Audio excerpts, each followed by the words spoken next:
What's up, guys? Got this glove into review. I've actually been on the hunt for this glove for months. Couldn't find it. The only place that sold it retail was East Bay, and they wanted a retail price of $249 plus tax, free shipping. I wasn't paying $265 plus for a heart of the hide, so I was like, as much as I want it, yeah, I can't justify paying that much when I can get a brand new Pro Preferred for like $215, way less for a way superior glove. So I was like, nope. But I ended up finding it on eBay for a great deal. I hit up the dude and he was like, yeah, you know what, I'm selling it because I have too many gloves, and I took out the tags about 2 weeks ago and I played catch with it, never gamed it, and I just wasn't feeling it. Plays kind of small even though it's a 11 and a half. So I was like, dope, done. So he sold it to me and here it is. I ended up buying it on Thursday, got here on Saturday, so super quick shipping. Yeah, so let's review it. It is a Rawlings, but however, it's not a Pro Preferred like I like to have. It is a heart of the hide, model number PROAK2, size 11 and a half. And if you guys aren't familiar, this I said Tulowitzki because this is actually the same model that he rocks. The Pro TT2 and the Pro AK2 are exactly alike. The only difference is the model number right there. As you can see, same size, same web, same color, same everything, same pretty much shape, as I'll show you right there. US steer hide, rich tan throughout the entire glove with the, I want to say, gold stitching, as you can see right there, with the T-web.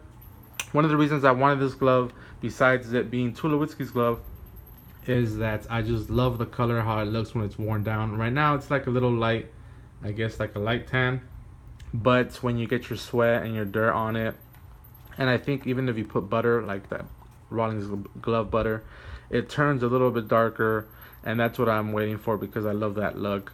As you can see, it is stained a little bit, but that's because I've been doing some mallet work, or not really mallet, but what I like to do, my technique with the weighted ball, and I just like to form a pocket.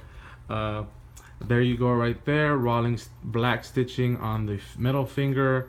On the lining you have deer tan cowhide and that same rich color tan. Pretty much all the indentations and marks that you see, I've pretty much done it. When I got to me, it was pretty much the only thing I was missing from it were the tags. As you can see, super stiff. The Gold Glove Co. stitch right there. One of the neat things I've found from this glove that I love is that it doesn't come with the Rawlings patch that you usually see on Heart of the Hides. It pretty much looks like a Pro Preferred because the Pro Preferreds are famous for having the Gold Glove Co. stitched rather in that stamp, or that patch, I mean. So that's what I love about it. You have the single welting right there in that gray color. Real simple design. The tans, you got that Tennessee tan that I like, because it has a tan and then the yellow, dual tone.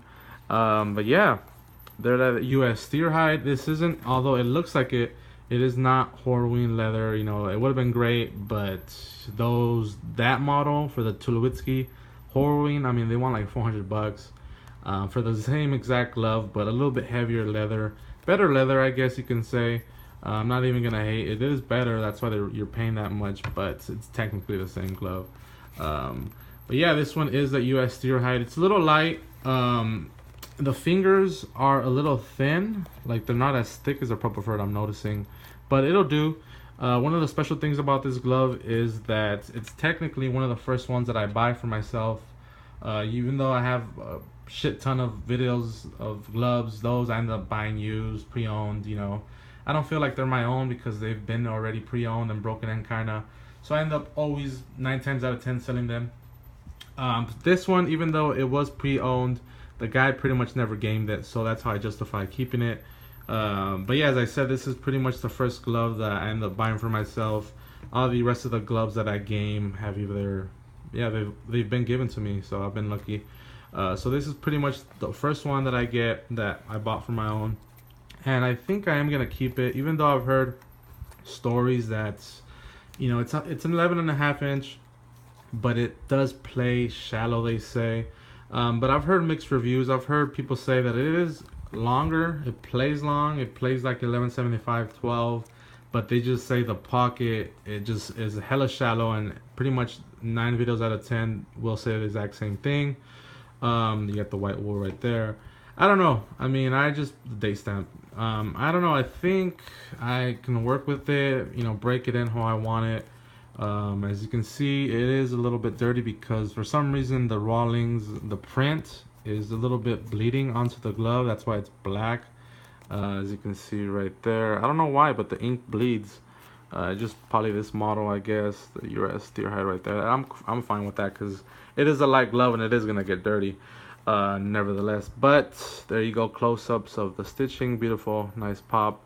Yeah, I am gonna form it in 2 in a pink like I usually do, and see what I get. I probably will end up loosening this up just so I can get a bigger pocket because you know they say it is shallow, and I can see that because right off the bat with the softball that most likely I will be using it with for. You know, it just barely gets in there. So yeah, I'll work with it and most likely I'll keep it, but you know, with me, you never know. If it's pre-owned, it's on the chopping block. So yeah, this is pretty much the first glove that I got for myself for my birthday, which I will post this video on my birthday. So yeah, let me know what you think, comment, and subscribe.